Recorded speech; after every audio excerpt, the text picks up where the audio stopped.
네, 성경 봉독하기 전에 제가 요즘엔 성경 봉독하기 전에 조금 이렇게 인트로를 두고 있어요.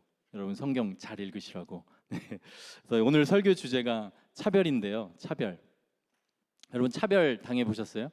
차별? 고개를 크게 끄덕이시는 청년도 있고. 저도 미국에서 이제 잠시 유학 생활을 했어요. 1년 6개월 짧지만 그 시기에 이 차별이라는 거에 대해서 좀 생각을 많이 하게 됐어요. 미국에 제일 처음에 먼저 가면은 하는 일이 있어요. 뭐냐면 이 운전면허를 교환하는 거예요. 미국이라는 나라 땅이 넓잖아요. 땅이 넓고 차가 없으면 아무것도 못 해요. 우리는 이제 동네 슈퍼도 차 없으면 못 가요. 미국은. 그러니까 차가 필요하죠. 그래서 미국에 가면은 보통 제일 먼저 하는 일이 운전면허를 교환하는 거죠. 한국 운전면허가 있으면 교환이 되거든요. 그래서 교환하는 일부터 보통 해요. 이런 업무를 처리해 주는 곳이 미국의 DMV라고 이제 미국 교통국이라고 있어요. 근데 여기가 정말 악명이 높아요. 악명이. 왜 악명 높냐면 여기 방문하는 사람들이 주로 누구겠어요? 주로 외국인, 뭐 이민자, 뭐 저 같은 유학생 이런 사람들이 많이 방문한단 말이야. 근데 여기 근무하는 이 미국 사람들이 안타깝게도 굉장히 불친절해요. 굉장히 불친절하고 그리고 그 안내해 주시는 분들 말이 얼마나 빠른지 진짜 저는 미국 뭐 랩을 왜 하는지 알겠더라고요. 그냥 얘기하는데 랩이에요, 랩. 정말로 과장이 아니에요. 그거 더 빨라요. 더 빨라요. 근데 정말 억양이 있으니까 라임도 있고. 근데 웃으면서 얘기하지만 제가 영어 잘 못하고 낯선 어떤 그런 것 가운데 그런 상황을 맞닥뜨리고 불친절함을 탁 맞닥뜨리니까 굉장히 마음도 어렵고 일을 진행하는 것도 힘들더라고요. 처음에 가서 저도 면허 당연히 교환을 하려고 다 준비를 해갔어요. 다 준비를 해갔고 제 앞에 오신 분들 그리고 제가 알아보니까 뒤에 오신 분들도 다 똑같이 준비를 했어요. 근데 다 한 번에 다 교환을 다 해줬어요. 근데 저만 안 해주는 거예요. 저만. 뭐가 문제인지 몰라요. 뭐 제가 영어를 잘 하지도 못하고 와 근데 진짜 한국에서는 나름 변호사였는데 거기 가서 한마디도 정말 말도 잘 못하고 제가 무슨 이유인지도 모르고 안 되고 한두 달을 더 기다려야 된대요. 근데 제가 그 애가 셋이고 미국에 처음 와가지고 그 한두 달 차 없이 지내는 것이 굉장히 쉽지 않은 그런 일이었어요. 근데 실제로 그런 일들을 겪었어요. 그래서 정말 그 시간에 좀 어렵게 보냈던 그런 기억이 있습니다. 이렇게 여러분도 여러분들이 경험한 그런 차별의 경험들이 있을 거예요. 저 같은 경험을 하신 분도 있고 또 우리 사회에도 차별이 있죠. 근데 이 차별이라는 게요, 꼭 뭐 외국에만 있는 것이 아니라 그리고 이 세상에만 있는 것이 아니라 오늘 말씀에 의하면 1세기 초대교회 유대인 그리스도인 공동체 교회 안에도 있었다는 거예요. 차별이 교회 안에도. 오늘 본문에서 야고보가 이 차별이라는 문제를 가지고 1세기 초대교회 공동체에 편지하고 있어요. 그래서 어떤 이야기를 하는지 한번 먼저 본문을 한번 함께 읽어보도록 하겠습니다. 야고보서 2장 1절에서 13절 말씀인데요. 야고보서 2장 1절에 13절 말씀을 한번 함께 교독하도록 하겠습니다. 야고보서 2장 1절에 13절 제가 먼저 1절 읽습니다. 내 형제들아 영광의 주 곧 우리 주 예수 그리스도에 대한 믿음을 너희가 가졌으니 사람을 차별하여 대하지 말라.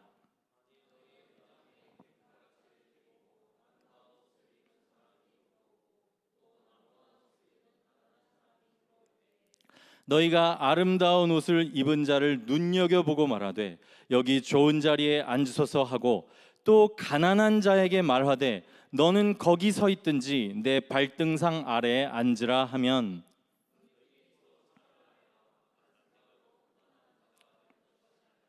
내 사랑하는 형제들아 들을지어다. 하나님이 세상에서 가난한 자를 택하사 믿음에 부요하게 하시고 또 자기를 사랑하는 자들에게 약속하신 나라를 상속으로 받게 하지 아니하셨느냐.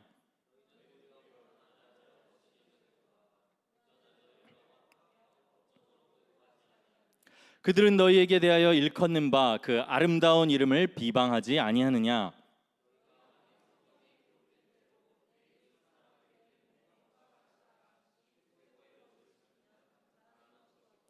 만일 너희가 사람을 차별하여 대하면 죄를 짓는 것이니 율법이 너희를 범법자로 정죄하리라.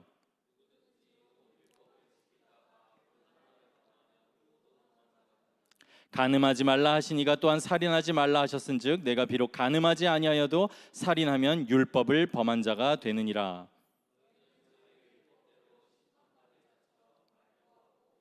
함께 읽습니다. 긍휼을 행하지 아니하는 자에게는 긍휼 없는 심판이 있으리라.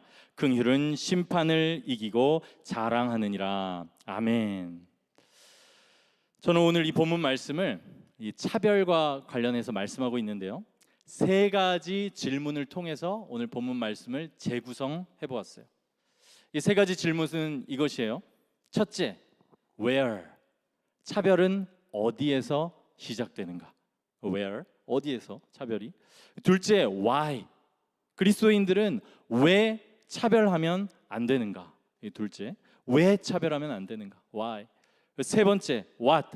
차별을 이기는 힘은 무엇인가? 이렇게 세 가지 질문이에요. 먼저 차별은 어디에서 시작되는가? 누구나 차별이 나쁜 걸 알고 있어요. 그렇죠? 여러분도 동의하시죠? 다른 곳도 아닌 교회 공동체에서 세상적인 기준이나 조건으로 사람을 차별한다? 그러면 안 된다는 것에 다 동의를 하실 거예요. 근데 이 차별의 문제가 쉽지 않아요. 단순히 그러면 안 된다, 행동을 통제하거나 또는 규칙이나 법으로 정한다고 해서 이 문제가 근본적으로 해결되지 않아요. 생각해 보면 이 문제도 우리 마음에서부터 시작되기 때문에 그래요. 그런 법이나 제도나 이런 노력들이 전혀 필요하지 않다는 얘기는 아니지만, 특별히 오늘 교회 공동체에서 우리가 이 차별의 문제를 이겨내기 위해서는 먼저 차별이 어디서부터 시작되는가, 이 문제를 살펴보아야 해요. 이 첫 번째 그래서 질문이에요. Where? 차별은 어디에서부터 시작되는가? 먼저 함께 본문 2, 3절을 함께 다시 한번 읽어보겠어요. 여기서 차별하는 모습이 나옵니다. 함께 읽습니다. 시작. 만일 너희 회당에 금 가락지를 끼고 아름다운 옷을 입은 사람이 들어오고 또 남루한 옷을 입은 가난한 사람이 들어올 때에 너희가 아름다운 옷을 입은 자를 눈여겨보고 말하되 여기 좋은 자리에 앉으소서 하고 또 가난한 자에게 말하되 너는 거기 서 있든지 내 발등상 아래에 앉으라 하면, 여기 보시면 야고보가 맨 앞에 만일 이렇게 하고 있기는 하지만 실제로 당시 교회 공동체에 이런 분위기와 이런 모습이 있었다는 것이에요. 그러니까 야고보가 이런 편지를 쓰고 있겠죠. 2절에 보면 금 가락지가 나와요. 이 금 가락지는 당시의 상류층인 로마 기병 계층의 상징이었다고 해요. 당시의 상류층이에요. 귀족이에요. 여러분, 로마 시대 초대교회 그리스도인 공동체, 여기에 가난한 사람들이 더 많았을 것 같아요? 부자가 더 많았을 것 같아요? 여러분 생각은 어떠세요? 가난한 사람들이 훨씬 더 많았어요. 왜냐하면 보세요, 로마 시대예요. 이 사람들 주로 유대인이에요. 초대교회이기 때문에. 유대인 중에서도 뭐예요? 그리스도인이에요. 로마 시대의 유대인, 식민지배를 받고 있잖아요. 그 유대인 중에 이제 막 생겨난 유대교에 의하면 핍박받는 그리스도인, 뭐예요? 소수 집단 중에 소수 집단이잖아요. 제가 여러 차례 초대교회에서 말씀을 드리면서 이 로마 사회에 참 주류가 될 수 없었던 그때 상황에 대해서 말씀드린 적이 있어요.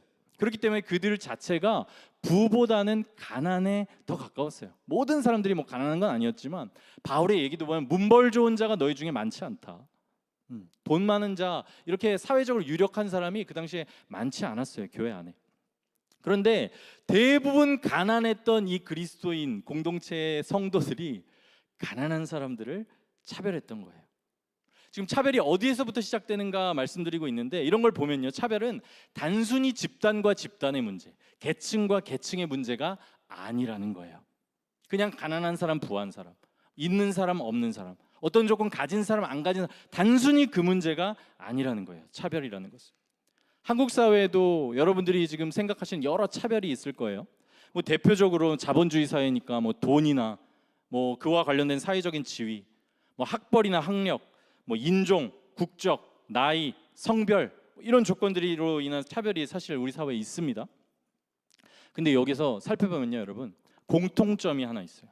뭐냐면 사람들이 스스로 힘이나 스스로 자기 힘이나 자기 자랑이라고 여기기 쉬운 조건들이 다 차별이랑 관련이 있어요. 이것은 우연이 아닙니다. 자, 그렇다면 제가 이제 첫 번째 질문에 대한 답을 드려요. 차별은 어디에서부터 시작되는가? 이 질문에 대해서 야고보서가 주는 통찰은 바로 이것이에요. 차별은 우리 마음속에 우상에서부터 시작된다. 차별은 우리 마음의 우상에서부터 시작된다는 거예요. 이 부분 말씀드리기 위해서 좀 단어들을 살펴볼 텐데요. 이 부분만 제 생각엔 설교 중에 호흡이 길어요. 그러니까 좀 잘 따라와 주시면서 집중해 주시면 제가 무슨 말 하는지 알 수 있을 거예요. 본문에서 차별이라는 단어가 3번 나와요. 1절에 나오고 4절에 나오고 9절에 나와요. 근데 1절 9절에 나오는 차별이라는 단어랑 4절에 나오는 차별이라는 단어가 이제 원어가 다른데 1절 9절은 그냥 차별로 쉽게 번역할 수 있는 그런 단어예요. 근데 4절에 나오는 차별이라는 단어, 번역된 이 단어, 여기 보면은 4절에서 너희끼리 서로 차별하며 이렇게 말씀하는데, 여기서 차별하다라고 번역된 단어는 1절 9절과는 달리 이 디아크리노라는 헬라어예요. 근데 그 의미가 흔들리다, 의심하다, 망설이다, 이런 의미를 가지고 있는 단어예요. 이 단어는 오늘 본문 이전에 먼저 야고보서 1장에서 먼저 사용되면서 야고보서의 전체 주제 중에 하나, 중요한 주제 중에 하나인 뭐냐면 하나님을 향해서 너희들 나뉘어지지 않은 한 마음을 가져라. 이게 야고보서의 전체 주제, 중요한 주제 중에 하나거든요. 거기서 온전함이 나오고 하나님을 향해서 나뉘어지지 않은 한 마음을 가지라고 말할 때 등장하는 단어예요. 한번 야고보서 1장 6절에서 8절 한번 이것도 한번 함께 읽습니다. 화면에 나오는데요. 시작. 오직 믿음으로 구하고 조금도 의심하지 말라. 의심하는 자는 마치 바람에 밀려 요동하는 바다 물결 같으니 이런 사람은 무엇이든지 주께 얻기를 생각하지 말라. 두 마음을 품어 모든 일에 정함이 없는 자로다. 여기 보이죠? 의심하다, 의심하다, 두 마음. 그러니까 차별하다라고 번역된 이 단어가 의심하다, 흔들리다, 망설이다 이런 의미를 갖고 있고, 오늘 지금 앞에 읽은 말씀에 따르면 이런 상태는 바람에 밀려 요동하는 바다 물결과도 같은 마음이고 두 마음을 품은 상태와도 같은 마음이라는 거예요. 지금 누구와의 관계에서 그렇다면 의심하고 흔들리고 두 마음을 품었다는 것이겠어요? 누구와의 관계에서? 하나님과의 관계에서. 하나님과의 관계에서 하나님을 의심하고 하나님을 향한 마음이 흔들리고 하나님을 향한 단심, 한 마음이 아니라 내 마음에 하나님과 내가 사랑하는 우상이 다 있어서 그 하나님을 향한 내 마음을 완전히 정하지 못하고 세상과 하나님 사이에서 흔들리고 망설이고 의심하는 이런 두 마음을 품은 상태를 가리키는 단어가 디아크리노, 이 단어인 거예요. 그리고 바로 여기에서부터, 이런 마음에서부터 다른 사람을 향한 차별이 시작된다는 거예요. 그러니까 타인을 향한 차별이라는 것은 하나님을 향해서 흔들리고 망설이고 나뉘어지고 우상이 있는 그 두 마음으로부터 시작된다는 거예요. 하나님이 아닌 이 세상 것들 중에서 내가 힘으로 삼고 내가 자랑으로 삼고 그것을 붙잡고 있으면 바로 그것이 다른 사람을 향한 차별하는 태도로 이어지게 된다는 것입니다. 한번 구체적으로 한번 생각해 보세요. 어떤 사람의 마음에 세상적인 성공과 돈이 우상이라고 한번 해봅시다. 어떤 사람이 그 마음에 그 우상을 갖고 있어요?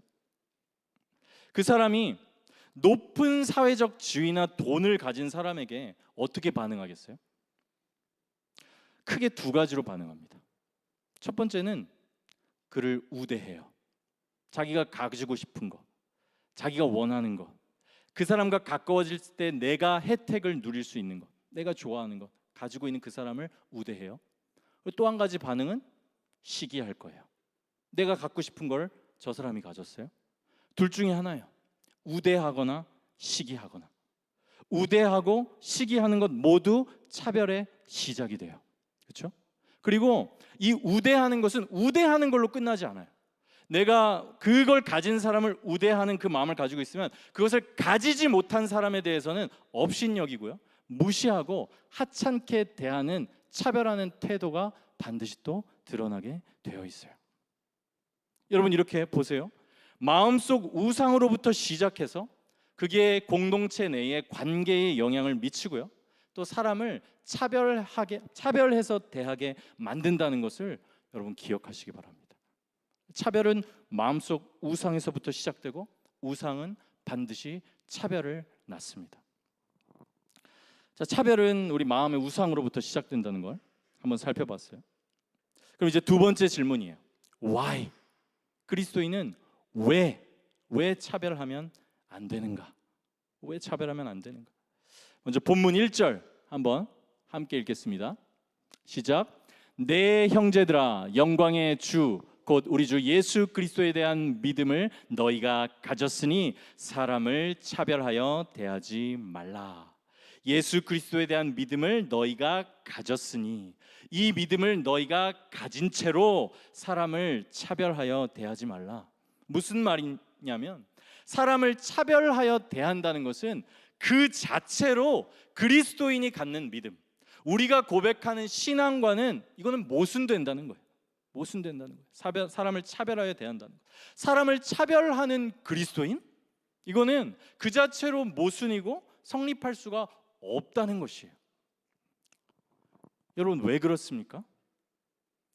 그리스도인이라 함은 우리가 먼저 차별이 없는 사랑을 받은 사람들이에요. 그렇죠? 그리스도를 통해서 하나님의 차별이 없는 사랑을 받은 사람들이 그리스도인이에요.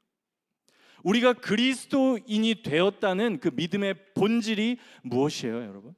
믿음의 본질이 이런 거 아니겠어요? 나의 연약함에도 불구하고 우리가 아직 죄인 되었을 때에, 그리고 나의 조건을 보지 않으시고 무조건적인 선택으로 나를 받아주신, 오직 예수 그리스도 한 분의 이름으로 나를 받아주신, 아니 내가 그 이름을 고백하기도 전에 나를 예정하셔서 나를 부르시고 나를 저항할 수 없는 은혜로 불러주신 그 은혜와 사랑이 우리 믿음의 본질 아니겠어요? 여러분 우리는 우리의 사회적인 조건, 여러분이 지금 머릿속에 떠올리는 그 세상에서 분류하는 여러분의 모든 그런 판단 기준, 능력, 장점, 심지어 도덕성, 이런 것들과도 전혀 상관없이 하나님의 은혜로, 그리스도의 희생과 보혈로 하나님께 완전히 여러분 우리가 받아들여졌음을 여러분 믿으시기 바랍니다. 어떤 조건과 상관없이 이것이 우리 믿음의 본질이에요. 이것이 우리 믿음의 본질이에요. 이 차별이 없는 사랑, 은혜와 긍휼을 믿고 고백하는 사람들이 예수 그리스도를 믿는 사람들, 그리스도인인 것이에요. 그런데 정작 이 그리스도인이 우리가 다른 사람을, 그것도 공동체의 지체를 어떠한 조건으로 차별한다? 판단한다? 그것은 정말 오늘 야고보서 지금 2장 1절 말씀처럼 그 자체로 모순이라는 거예요. 야고보도 이 모순을 지적하면서 야, 너희들이 먼저 차별 없는 사랑을 받았어, 이렇게 지적하고 있어요. 야고보서 2장 5절이에요. 내 사랑하는 형제들아 들을지어다. 하나님이 세상에서 가난한 자를 택하사 믿음에 부요하게 하시고 또 자기를 사랑하는 자들에게 약속하신 나라를 상속으로 받게 하지 아니하셨느냐. 지금 야고보는 반문하고 있는 거예요. 너희들이 이 사회에서 밑바닥이었고 가난하고 소외된 자들이었잖아. 그런 너희들을 하나님께서 받아주시고 예수 그리스도를 통해서 구속하셔서 그 하나님 나라의 상속자가 되게 하셨잖아. 너희들 그 은혜를 기억해라. 어떻게 너희가 그걸 조건으로, 세상적인 조건으로 다른 사람들을 차별하고 판단할 수가 있어? 이렇게 반문하고 있는 거예요. 우리도 한번 여러분 돌아보세요.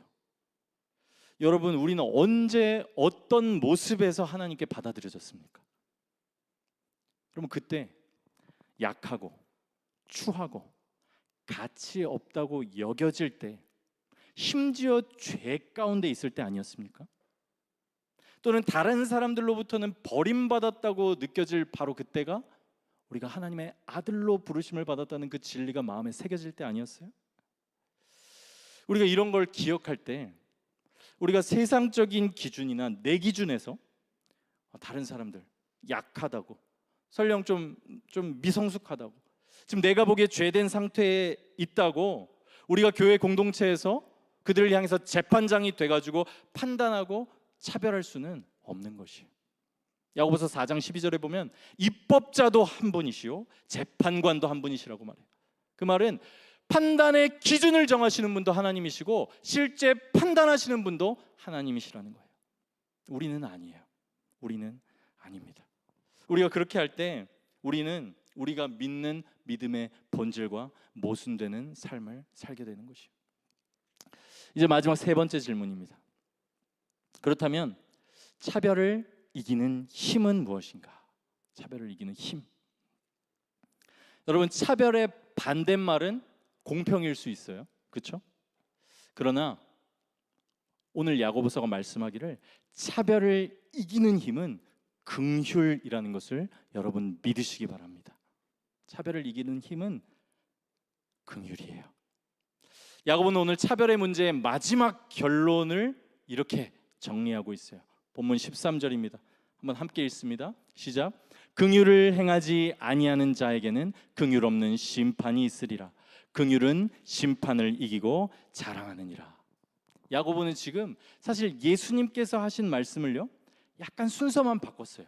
약간만 변형시켰어요. 무슨 말씀이냐면 예수님께서 동일하게 이렇게 말씀하세요. 긍휼히 여기는 자는 복이 있나니 그들이 긍휼히 여김을 받을 것이요. 그렇죠? 똑같은 말이에요. 너희들 긍휼이 없으면 심판받는다. 긍휼이 있는 자는 복이 있다. 그들이 긍휼을 입을 것이다. 똑같은 말이에요. 차별을 이기는 힘이 이 긍휼인데요. 성경은 예수님도 그리고 야고보도 지금 우리가 하나님으로부터 받은 긍휼과 차별 없는 우리가 하나님으로 받은 그 사랑과 긍휼과 우리가 다른 사람에게 베푸는 그 긍휼을 이렇게 연결시키고 있어요. 이게 하나라는 거예요. 하나.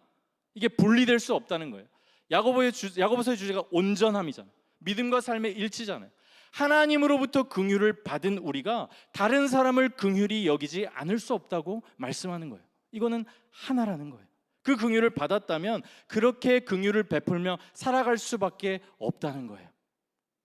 하나라는 거예요. 사랑하는 여러분, 저는 우리 공동체가 이 긍휼에 더 깊이 뿌리내린 공동체가 되기를 바랍니다. 저부터 그 긍휼을 알고 싶어요. 여러분을 더 사랑하기 위해서 저부터 그 긍휼을 더 알고 싶고, 또 여러분도 함께 우리가 그 긍휼을 더 알아갔으면 좋겠어요. 우리 안에 이 긍휼이 넘치게 된다면 우리 공동체에 눈에 보이는 또는 눈에 보이지 않는 차별들이 점점 없어질 거예요.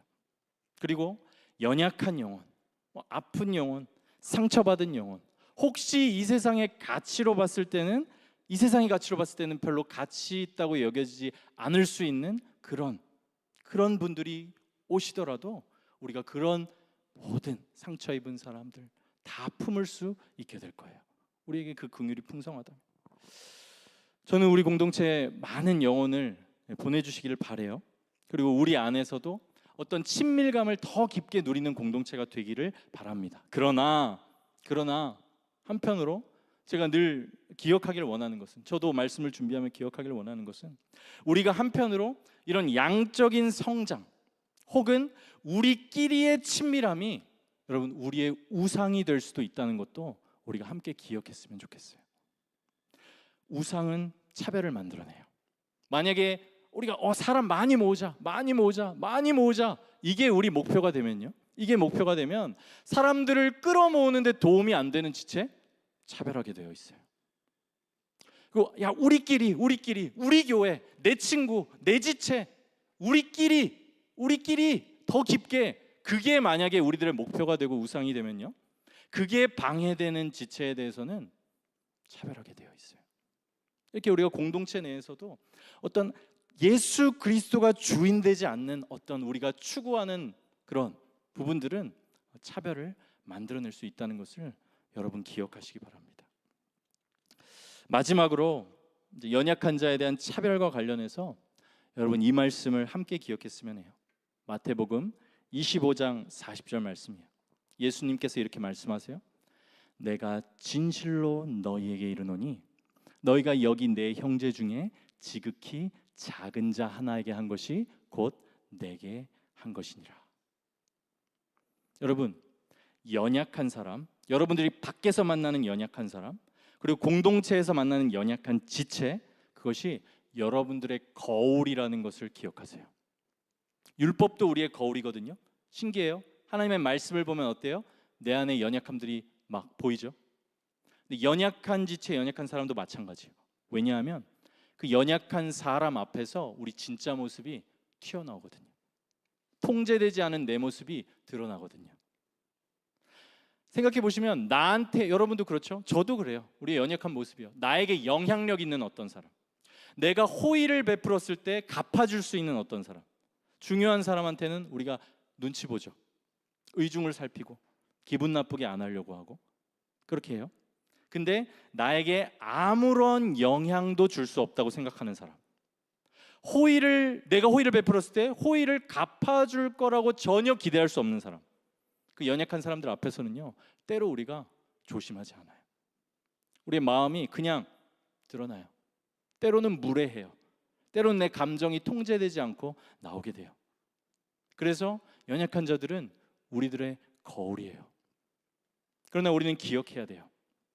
하나님은요, 연약한 자들의 하나님이세요. 성경에 나오는 하나님은 그런 분이세요. 소외된 자들, 고아, 과부, 병자, 나그네 하나님이세요. 하나님께서 여기 내 형제 중에 지극히 작은 자 하나에게 한 것이 나에게 한 것이라고 말씀하세요. 하나님의 말씀이에요. 여러분, 연약한 사람 뒤에, 연약한 지체 뒤에 아무것도 없는 것 같죠? 그래서 우리가 함부로 하죠. 그 뒤에 하나님이 계시다는 것을 여러분 기억하세요. 그러므로 우리가 연약한 사람들일수록요, 함부로 대하면 안 돼요. 그 뒤에 하나님이 계세요. 가장 공의롭고 가장 강하시며 그들의 하나님이 되신다고 말씀하시는 하나님이 바로 그 뒤에 있어요. 조심해야 돼요, 우리는. 제가 설교 시작하기 전에 앞에서 미국 생활 이야기를 잠깐 했어요. 저는 좀 교만한 생각이었는데요. 이것도 뭐 뒤돌아보니 이제 알게 된 거예요. 저는 제가 약자 중에 약자의 자리에 있게 되는 어떤 때가 있을 거라고는 한 번도 생각해 본 적이 없어요. 인생에서. 미국에 가서 1년 반 동안 그렇게 살아보기 전까지는 한 번도 없었어요. 저라는 사람은 언제나 다른 사람에게 도움을 주는 사람일 거라고 생각했어요. 도움을 받는 사람이 아니라. 근데 약자 중에 약자가 될 때가 있더라고요. 내가 도움을 주는 사람이 아니라 도움 없이는 절대 살아갈 수 없는 어떤 처지에 놓일 때가 여러분 있더라고요. 그게 내가 될 때가 있더라고요. 말씀에서 얘기하는 가장 작은 자가 내가 될 때가 있더라니까요. 세상 살다 보면 여러분의 인생에도요. 나랑 멀리 떨어진 사람 같죠? 아니에요. 언젠가는 우리들도 그런 것들을 인생 살다 보면 경험하게 돼요. 그리고요, 제가 정말 고백하게 되는 건요, 여러분, 그때 진짜 약할 때, 진짜 도움 필요할 때, 그때 나에게 먼저 다가와서 호의와 긍휼을 베풀어준 그 손길은요, 평생 잊혀지지가 않아요. 평생. 저도 뭐 신학 공부하고 또 아내가 그 중간에 또 아픈 일도 겪으면서 많은 분들의 또 기도와 도움을 그때 받았어요. 근데 정말 그건 잊혀지지가 않아요. 제 마음에 새겨져서 평생 내가 갚아야 되겠다 하는 은혜로 이렇게 자리 잡아 있어요. 기억하세요, 여러분. 우상은요, 차별하게 만드는데요. 여러분 우상을 바라보잖아요. 위로, 더 위로, 위로, 위로 올라가게 돼요. 위를 추구하게 돼요. 그리고 위에서 아래를 내려다보면서 업신여기고 무시하고 차별하게 돼요. 이게 여러분들이 뭐 열심히 살지 말라는 거 아니에요. 돈을 열심히 모으지 말라 뭐 이런 얘기 아니에요. 사회에서 성공하지 말라 그런 얘기 아니에요. 열심히 사세요. 그렇지만 우리가 마음속으로 정말 소원하는 게 그렇게 위로 내 성공을 추구하는 것은 아니어야 해요. 그 방향은 아니에요. 근데요, 복음은요 우상이랑 반대예요. 복음은요 예수 그리스도께서 하나님의 아들이 우리를 위해서 내려오셨다는 게 복음이에요. 내려오신 게 복음이에요. 그분은 지금도 내려오세요. 부활 승천하셨지만 우리에게 성령을 보내주심으로 내려오세요. 이 복음에는 긍휼이 있어요. 차별 대신 긍휼이 있어요. 그리고 이 긍휼이 차별을 이겨요. 여러분 우린 그리스도인이에요. 예수 그리스도를 믿는 사람, 그 성령이 우리 안에 있는 사람이에요. 위로 가려고 하지 마시고 그 긍휼을 따라 예수 그리스도께서 가신 길을 따라서 여러분 가난한 자들 또 내 주위의 연약한 자들 그들을 돌보는 긍휼의 삶을 살아가시고 또 그 긍휼을 그래서 배워가시는 정말 저와 여러분이 되시기를 진심으로 바랍니다. 그리고 우리 공동체가 그런 긍휼의 공동체가 되었으면 좋겠어요.